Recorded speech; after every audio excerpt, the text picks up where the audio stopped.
Arestado ang suspect na may bitbit na 340,000 pesos na halaga ng shabu sa Taguig City sa ilalim ng pinagsanib ng persa ng Special Operations Unit NCR sa pangasiwa ng PNP Drug Enforcement Group o PDEG. Sa panguna ni Police Lieutenant Colonel Joey Kaisi, na aresto si alias Michael, 38 anyos, sa bypass operation ng mga autoridad.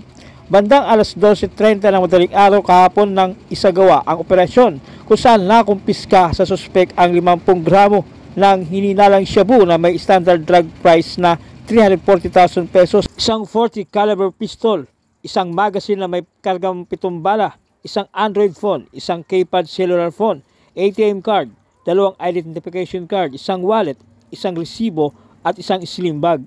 Kasalukuyang nasa kustudya ng pulis ang suspek at mga ebidensya para sa dokumentasyon at disposisyon sa mga ito.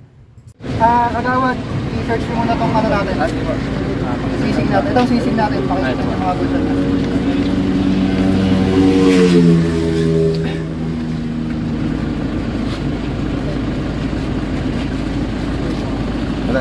Okay na? Sige, search nyo yung bag.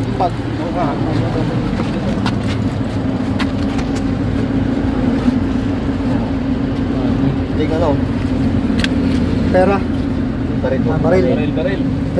Teka. Ayan nyo. Unload nyo muna. Baka nakaload yan. Ikaw ay ina-arrest namin sa paglabag sa pang-iinay mga 6-5. Ikaw ay may karapatang manahimik o magtawa ng ibo. Ano man ang iyong sasabihin ay maaaring gamitin laban ng pabor sa iyo sa anumang hukuman. Ikaw ay magkarapatang kumuha ng sarili mong abogado, tagapagtanggol. Kung wala kang kakayahan na kumuha nito, gobyerno magbibigay. Tintan mo ba ang karapatan? Ito pa yung baka bilang may bag.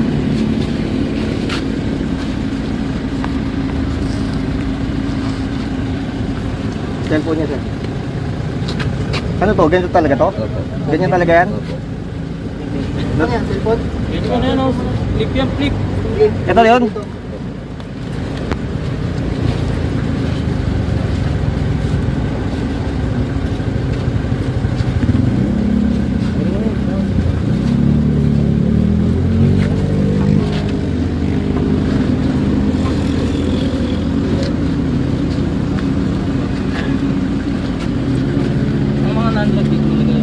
Arestado ang isang kontraktor sa isinagawang bypass operation matapos masamsaman ng higit 200,000 pesos na halaga ng iligal na droga sa Barangay Central, Taguig City. Sa ulat ng Taguig City Police Station, nadakip si alias Joy, 47 anyos, at residente ng nasabing barangay. Dakong alas 4:45 na madaling araw nang isagawa ng mga operatiba ng Station Drug Enforcement Unit sa panguna ni Police Lieutenant Kenny Camarcayan kasama ang mga tao ng Substation 7 ang bypass sa harap ng DOST, Barangay Central, Bicutan, Taguig City. Na-recover sa suspect ang 2 plastic sachet ng hininalang shabu na may timbang na 31.6 grams at nagkakalaga ng 214,880 pesos at isang caliber 45 pistol na may kargang 5 bala.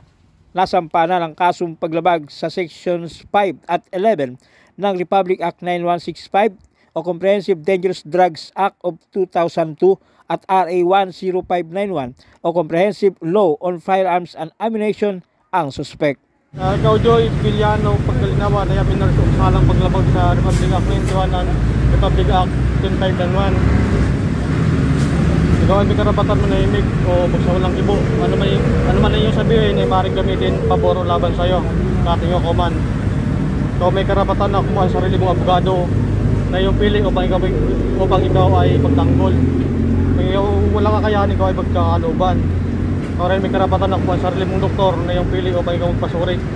Kung ikaw walang kakayahan, ikaw din ay magkakalooban ng doktor. Naintindihan mo yung karapatan. Kalaboso ang 2 drug suspect makarang madakip sa bypass operation ng Station Drug Enforcement Unit ng Taguig City Police Station at nakumpiskahan ng tinatayang 50,000 pisong halaga ng shabu bandang alas 3:15 ng hapon sa Barangay North Signal, Taguig City. Kinilala ni Police Lieutenant Kayan, hepe ng SDEO, ang 2 suspect na sina alias Menard, 39 anyos at alias Mario, 32 anyos, kaparesidente sa sabing barangay. Nasabat ng mga otoridad ang 4 na heat-sealed transparent plastic sachet na naglalaman ng hininalang shabu na humigit kumulang 7.9 grams ang timbang at tinatayang nasa 53,720 pesos ang street value at bypass money. Naisampa na ang reklamo para sa paglabag sa Republic Act 9165 laban sa dalawang suspek. 4 katao ang inaresto sa PAT session habang nagpapatrolya ang mga barangay Tanod at nakuha na ng droga sa barangay Ibayo, Tapas, Taguig City. Kasalukuyang nakakulong sa Taguig Detention Cell sina alias Bartolome, 54 anyos na isang laborer, alias JR, 37 anyos na isang laborer, kapwa residente ng barangay Napinlan, alias Rodel, 52 anyos na isang driver, at alias Ilizar, 30 anyos na isang helper, kapwa residente ng barangay Ibayo, Tipas, na naharap sa kasong paglabag sa RA 9165 o Illegal Drugs Act. Batay sa report, nagpapatrolya ang mga tanod sa Ilisco Road, Block 5, Barangay Ibayo, Tipas nang matimpuhan ang mga suspek na gumagamit umano ng shabu. Agad nilang ipinagbigay alam sa mga otoridad ng Substation 5 na nagresulta sa kanilang pagkakaresto. Nakumpiska sa kanila ang 4 na plastic sachet ng hinihinalang shabu. Kayo ay inaaresto sa salang RA 9165 Section 11, possession of illegal drugs. Kayo ay may karapatan o magsawalang kibo. Ano man ang inyong sasabihin ay magiging laban sa inyo pabor sa anumang hukuman sa Pilipinas. Kayo ay may karapatang kumuha ng abogado na inyong tagapagtanggol at ang doktor para sa inyong physical examination. At kung wala kayong kakayahan, kayo ay pagkakalooban ng gobyerno. Naunawaan niyo ba yung karapatan niyo? Opo.